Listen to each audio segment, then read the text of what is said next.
This video will discuss the layout, navigation and toolbar customization of the anaesthetic record in SAA anesthesia. The toolbar is at the top of the screen with multiple buttons.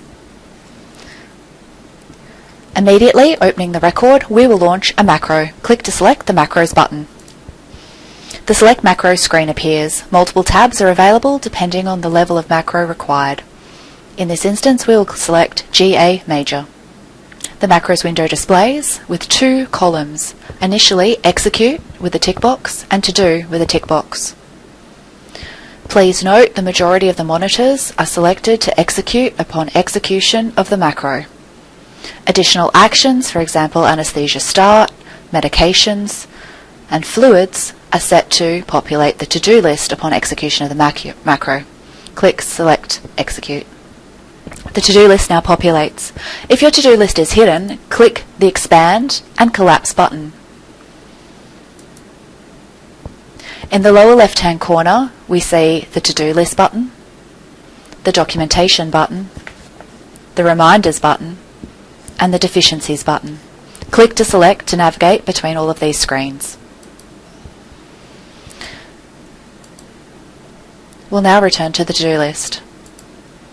In this example, we will remove midazolam from the medications populating our to-do list. Click to select and click the red X to remove. If this was a mistake and we want to add midazolam back to our to-do list to execute later, click the documentation button. Click to select medication from the tabs along the left-hand side. Click to select midazolam. Midazolam can be added in two ways. Either click, drag and drop to the to-do list. This will then populate midazolam to the bottom of the to-do list. Alternatively, click and drag midazolam, hover over the to-do list icon. When the to-do list appears, drag midazolam back up to where our induction drugs are located. Drop the midazolam. Midazolam has now been returned to the to-do list. To add a reminder, click to select the Reminders button.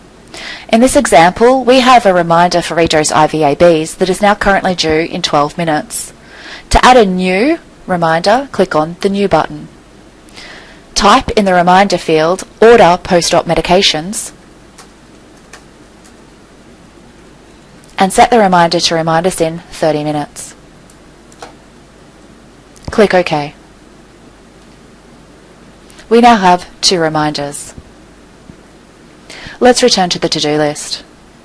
There are multiple actions within the to-do list that have hidden data within it, where if you do not complete it, it forms a discrepancy, also known as a deficiency. Within the S8 medication sign-off and ANSCA level of supervision, we'll have both missing mandatory data if we were to populate it to the anaesthetic record grid without completion. In this demonstration, we'll execute S8 medication sign-off to the record grid. We'll return to the Deficiencies button. We can now see immediately that S8 medication sign-off has a deficiency where we needed to complete the wastage and see if we had a witness. Click the Edit button to launch. The last two components of this section are witness present, yes or no, and wastage completed. Ensure you also add in the amount discarded. For example, morphine, we could have had 10 discarded. Click OK. We've now completed the missing mandatory data where the deficiency was able to remind us. Before we leave this demonstration, we're now going to customize our toolbar. We will now customize our toolbar. Right-click on the grey toolbar and select Customize. In this example, we will remove Inventory and Charge Preview. Click to select Inventory and use the Move button to return it to the two available side. We'll now select Charge Preview and complete the same action, Move. Now that we have two separator or spacer bars, we're going to click to select one and move it to the left-hand available side. Please note, before we click OK, we also have a Reset button in the middle. Click OK to lock in these changes. Our toolbar is now customized. This video has demonstrated the layout, navigation and toolbar customization of the SAA anesthesia record.